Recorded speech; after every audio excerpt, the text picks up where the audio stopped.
अस्सलामु अलैकुम। चैनल में आपका स्वागत है। कहानी शुरू होती है एक पवित्र महिला मरियम अलैहिस्सलाम से, जिन्हें न केवल उनकी भक्ति के लिए जाना जाता था बल्कि अल्लाह के नजदीकी बनने के लिए चुना गया था। उनका जन्म नाज़रेत में हुआ था और वे इमरान और हन्ना की बेटी थीं। बहुत ही कम उम्र में पैगंबर ज़करिया अलैहिस्सलाम, जो उनके संरक्षक बने, ने उनके पालन पोषण का जिम्मा उठाया। मरियम ने अपना बचपन और युवावस्था प्रार्थना और अल्लाह की स्तुति में समर्पित कर दी। उनकी हर सांस, हर कदम अल्लाह के प्रति उनकी निष्ठा को दर्शाता था। ऐसा लगता था मानो वे पहले से ही एक बड़ी परीक्षा के लिए तैयार हो रही थीं। एक दिन मरियम अपने कमरे में प्रार्थना कर रही थी। तभी अचानक एक देवदूत उनके सामने आया जिसने मानव का रूप ले रखा था।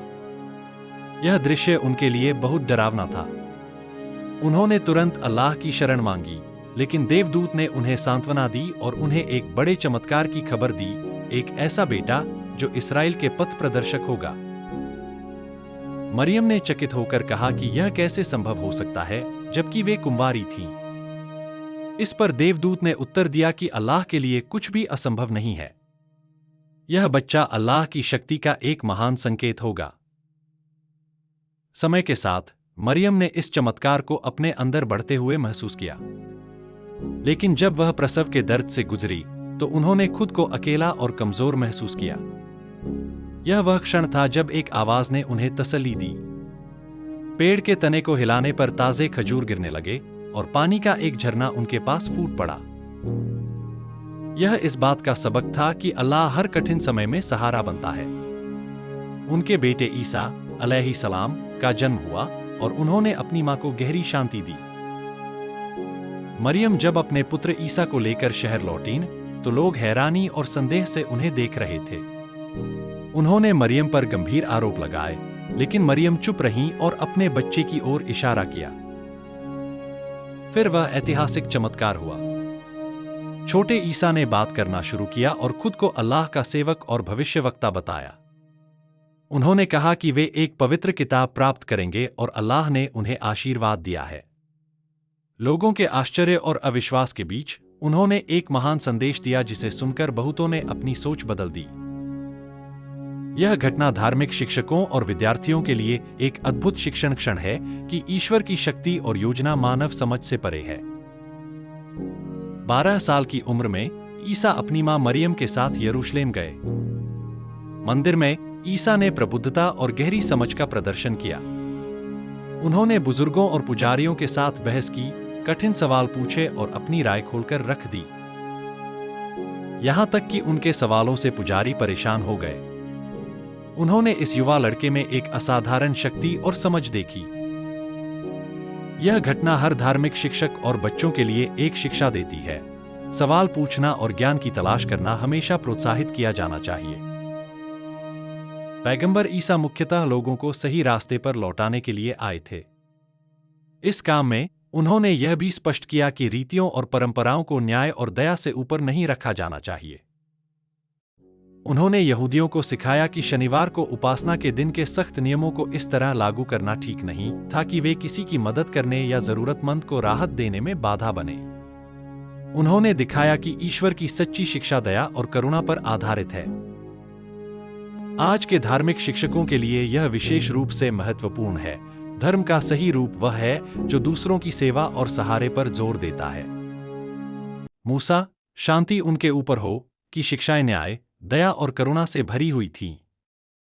उनका हर कार्य एक गहरी नैतिकता का संदेश देता था। मसलन, जब उन्होंने एक भूखे बच्चे को खाना खिलाने के लिए एक पेड़ से फल तोड़ लिया। उनके ये उपदेश ईसा, यीशु, शांति उनके ऊपर हो, के जीवन और उनके संघर्ष का आधार बने। ईसा के जीवन में एक ऐसा पल आया जब उन्होंने यहूदियों के धर्मगुरुओं और पुजारियों की भ्रष्ट प्रथाओं को चुनौती दी। एक दिन जब वह मंदिर पहुंचे तो उन्होंने देखा कि पूजा का स्थल बाजार में तब्दील हो चुका था। भेड़ें बलि के लिए बेची जा रही थीं और गरीबों को भगवान से जुड़ने का अवसर तक नहीं दिया जा रहा था। उसी रात उन्हें अल्लाह का आदेश मिला कि वे लोगों में न्याय और सच्चाई का संदेश फैलाएं। उनके जीवन का सरल अध्याय समाप्त हुआ और संघर्ष का अध्याय शुरू हुआ। ईसा ने निडर होकर भ्रष्टाचार के खिलाफ और मूसा, शांति उनके ऊपर हो, के दिए कानूनों की पुनर्स्थापना के लिए आवाज उठाई। उनकी निडरता पुजारियों को असहनीय थी। उन्होंने ईसा को बदनाम करने का षड्यंत्र रचा। वे एक व्यभिचारिणी महिला को उनके सामने लाए ताकि वे उसे दंड देने में विफल हों और मोजेक कानून के खिलाफ दिखें। लोगों ने पूछा, कानून के अनुसार उसे पत्थरों से मौत का दंड दिया जाना चाहिए। आप क्या कहते हैं? ईसा ने गहरी नजर से महिला और पुजारियों को देखा। वह जानते थे कि सच्चाई क्या है। उन्होंने सधी हुई आवाज में कहा, तुम में से जो भी निष्पाप है, वह पहला पत्थर मारे। उनका यह वचन न केवल एक नई दयालुता का संदेश था, बल्कि न्याय का एक गहरा सिद्धांत स्थापित करता था। हर कोई अपना सिर झुकाकर वहां से चला गया। ईसा ने न केवल अपने शब्दों से, बल्कि चमत्कारों से भी लोगों के दिलों को जीता। उन्होंने अंधों को दृष्टि दी, बधिरों को सुनवाई लौटाई और यहां तक कि मृतकों को जीवन दिया।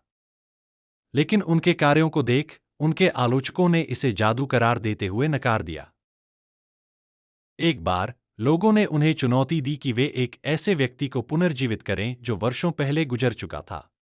यह चमत्कार उनके समर्थकों के विश्वास को और गहरा कर गया। उनके शिष्य उनकी दिव्य शक्तियों के प्रति समर्पित हो गए और इस्लाम के सच्चे संदेश को अपनाया। ईसा ने अपने अनुयायियों को 30 दिनों तक उपवास रखने का आदेश दिया।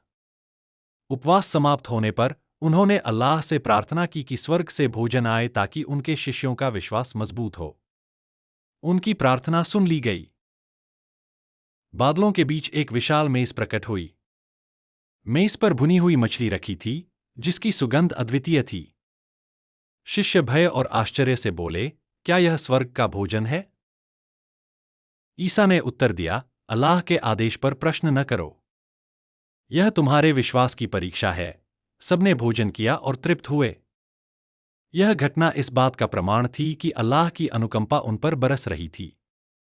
लेकिन कुछ अविश्वासी अब भी उसे अस्वीकार करते रहे।